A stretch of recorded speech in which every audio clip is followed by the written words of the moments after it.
একাদশ শ্রেণীর ছাত্ররা, তোমাদের আজকে আমি অ্যাটমিক স্ট্রাকচারের উপরে সম্ভাব্য প্রশ্নাবলী নিয়ে আলোচনা করছি। এখানে তোমাদের 6 নাম্বারের মাল্টিপল চয়েস কোশ্চেন থাকবে। 6 নাম্বারের একটা টাইপ পড়তে পারে এরকম, দেখো, অফবাও নীতি অনুযায়ী, অফবাও নীতি অনুযায়ী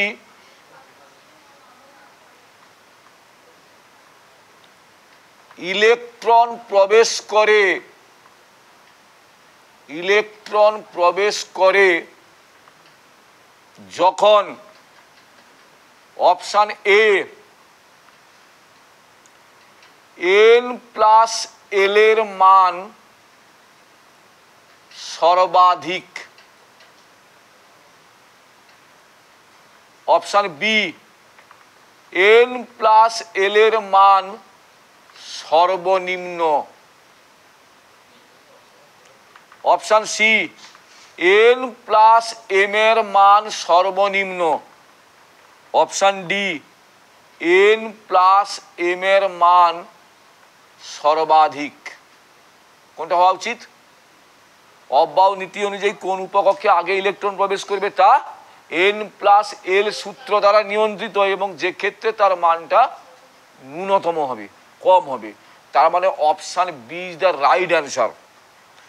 তোমাদের কোশ্চেন থাকতে পারে এরকম, দেখো, কোনটি সঠিক নয়, কোনটি সঠিক নয়? Option A n=4, l=3, m=0, option B n=4, l=2, m=1, C n=4, l=0, m=0, D n=4, l=4, m=1। বল কোনটা সঠিক নয়? ডি সঠিক নয়, কারণ n4 হলে কখনো l4 হওয়া সম্ভব নয়। এই কোশ্চেনটা দেখে তোমাদের মনে হচ্ছে যে এত সহজ কোশ্চেন কি পড়বে? এইগুলোই দেখবি কোশ্চেন ব্যাংকে বেশি আছে, এইগুলোই পড়ে। কোশ্চেন নাম্বার 3 বলুন। কোশ্চেন নাম্বার 3, ক্রোমিয়ামের চৌম্বক ভ্রামকের মান, চৌম্বক ভ্রামকের মান, ক্রোমিয়ামের চৌম্বক ভ্রামকের মান, option A 3√4 bm, option B √35 bm, option C 12√2 bm, option D 4√3 bm। আগে দেখো, ক্রোমিয়ামের আমি ইলেকট্রন বিন্যাসটা করি। ক্রোমিয়ামের ইলেকট্রন বিন্যাস করলে কি হয়? Argon 3d5 4s1। তাহলে অযুগ্ম কটা? একটা। ডিতে 5টা আছে। ডি ম্যাক্সিমাম কটা ইলেকট্রন নেয়? 10টা জন্য কটা ঘর? তাই একটা একটা করে ফিল আপ হবে নি? 5টা একে 6টা। চৌম্বক ভ্রামকের মানের সূত্র কি? n × n+2। nটা কত? নাম্বার অফ অযুগ্ম ইলেকট্রন। কটা? 6 × 6 + 2 কত হচ্ছে? 72 হচ্ছে। হ্যাঁ,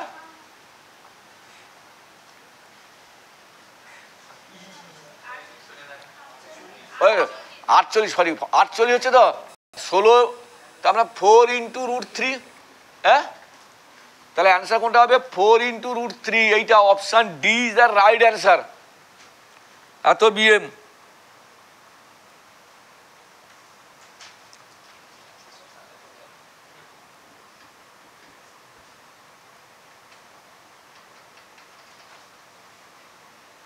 এটা হয়েছে নাকি বলো?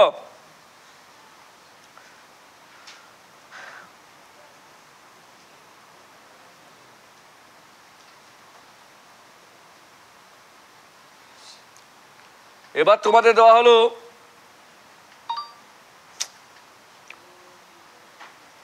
কোশ্চেন নাম্বার 4, হাইড্রোজেন সদৃশ কোন পরমাণুর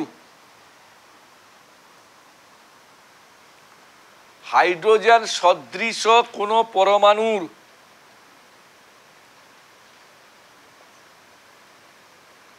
হাইড্রোজেন সদৃশ কোন পরমাণুর প্রথম বোর কক্ষের শক্তি, প্রথম বোর কক্ষের শক্তি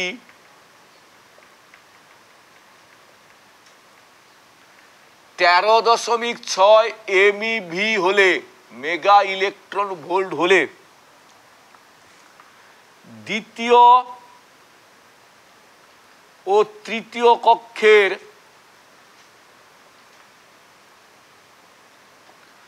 শক্তির অনুপাত হবে,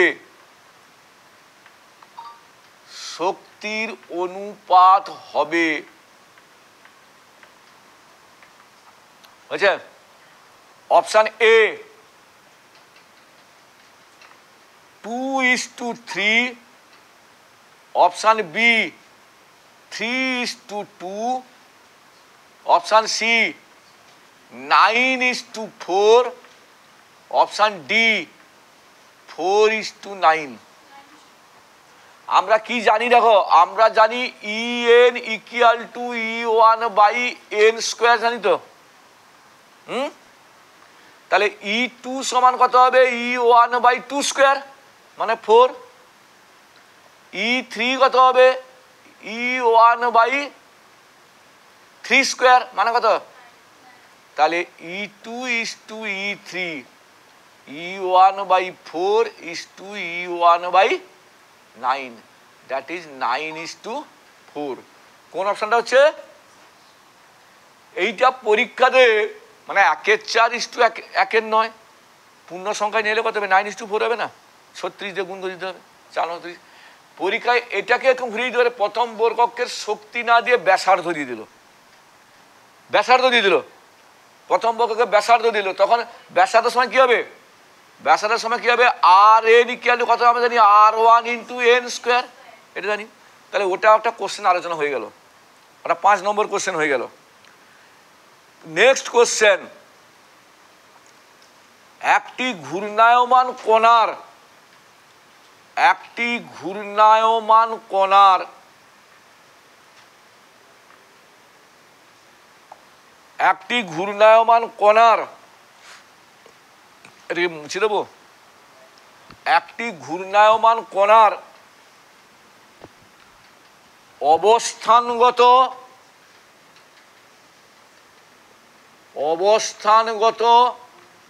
ও ভরবেগ সংক্রান্ত ত্রুটি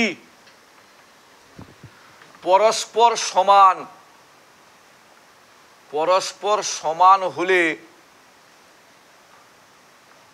কণার বেগ হবে, কণার বেগ হবে, কণার বেগ হবে option A 1/2m ×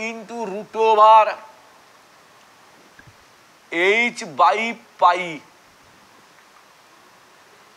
option B 1/2mh × √π, option C 1/2π × √h/m,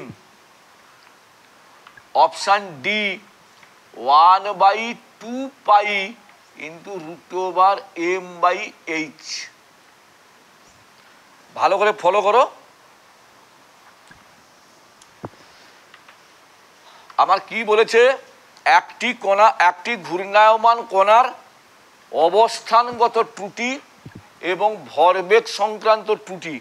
অবস্থানগত ত্রুটিকে আমি মনে করি ΔX, আর অবস্থানগত বলে ডেল পি, তাই দুটো সমান বলেছে নি, তাহলে del x equal to del p, তো ভরবেগ মানে কি, তাহলে আমি বলতে পারি ডেল এক্স মানেও এম ভি, আবার ডেল পি মানেও দেখতে পারো সমান। হাইসেনবার্গের অনিশ্চয়তা নীতি কি বলেছে, del x into del p greater than equal to h by 4 pi, তাহলে m v into m v greater than equal to h by 4 pi, m square v square greater than equal to h by 4 pi, তাহলে v square equal to h by m square 4 pi, তো greater than equal two মানে আমি তো greater দেন হতে পারি equal to হতে পারি, তাহলে অতএব v equal to root over h by 4 pi m square. দেখো 4-এর বর্গমূল কত 2, এম স্কোয়ারের বর্গমূল কত এম, তাহলে 1/2m হলো, আর বাকি পড়ে থাকলো এইচ বাই পাই, এইটা যে অপশানের সাথে মিলবে, তাহলে option A is the right answer. Question number 6, question number 6, question number 6 বলছে দেখো, মোট কতগুলি ইলেকট্রনের জন্য n প্লাস এল সমান 4 হবে? অপশান এ 2টি, অপশান এ বি 6টি, অপশান ডি 8টি, অপশান ডি 16টি। দেখো n প্লাস এল সমান 4 হবে, তো n প্লাস এল সমান 4 বলেছে, আমি n এর মান 4 ধরি, n 4, n 4, তাহলে এল কত 0 হবে না, n যদি 4 হয় এল 0 হবে, তো তবে 4-এর সঙ্গে 0 যোগ করলে 4 হবে, n 4 এল 0 কোন উপকক্ষ 4, 4s, 4s ম্যাক্সিমাম কটা ইলেকট্রন নেয়, n সমান কত 3, এল সমান 1, তাহলে কোন উপকক্ষ 3, 3p কটা নেয় 6টা, n 2 এল 2 সম্ভব, n 2 হলে কি এল 2 সম্ভব হয়, তাহলে মাত্র 6 আর 2 8টা ইলেকট্রনের জন্য, তাহলে option C is the right answer. Clear? Question number 7, question number 7, কোন সমীকরণ প্রমাণ করে, কোন সমীকরণ প্রমাণ করে ইলেকট্রনের কণা ও তরঙ্গ ধর্ম আছে, কণা ও তরঙ্গ ধর্ম আছে, কোন সমীকরণ প্রমাণ করে? Option A E equal to m c square, option B lambda equal to h by m v, option C lambda equal to m by v h, option D, option D ধর তোমার দেওয়া হলো যে 1 lambda equal to r into 1 n1 square by 1 n2 square, কোনটা হবে? কেন বলতো? ইলেকট্রনের কণা এবং তরঙ্গ হচ্ছে কে প্রমাণ করেছে? বিকেল ডি ব্রগলি, তাহলে ডি ব্রগলির ইকুয়েশন এটা। Question number 8, question number 8, Bohr Balmer সিরিজের ক্ষুদ্রতম তরঙ্গ দৈর্ঘ্য, ক্ষুদ্রতম তরঙ্গ দৈর্ঘ্য পাওয়া যাবে, ক্ষুদ্রতম তরঙ্গ দৈর্ঘ্য পাওয়া যাবে যখন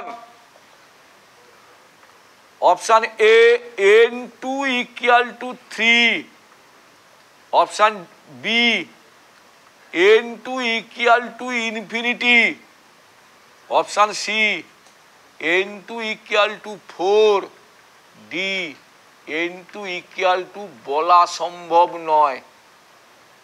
কোনটা হবে? Infinity.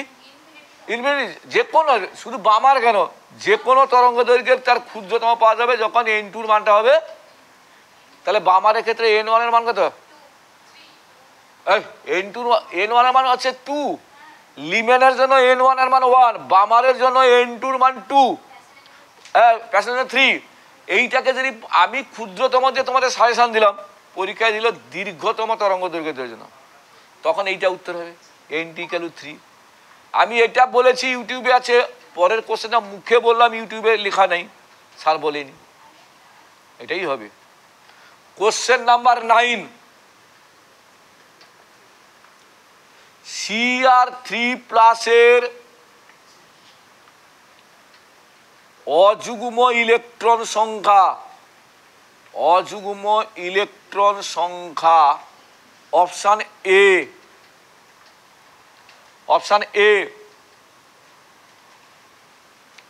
3, option B 4, option C নেই, অপশান ডি 2। দেখো ক্রোমিয়ামের তো আমরা জানি আর্গন 4s1 3d, Cr3+ মানে দুটো বেরিয়ে যাবে, তিনটা বেরোবে, এখান থেকে একটা বেরোবে, এখান থেকে দুটো বেরোবে, তার মানে আর্গন 3d, তিনটা অযুগ্ম ইলেকট্রন আছে। এই ধরনের কোশ্চেন তোমাদের পড়বে, তোমরা সাবস্ক্রাইব করতে রাখো প্রত্যেকে। আমি আবার তোমাদের পরের চ্যাপ্টার আবার সাজেশন দিয়ে যাবো, ততক্ষণ তোমরা দেখতে রাখো। আগে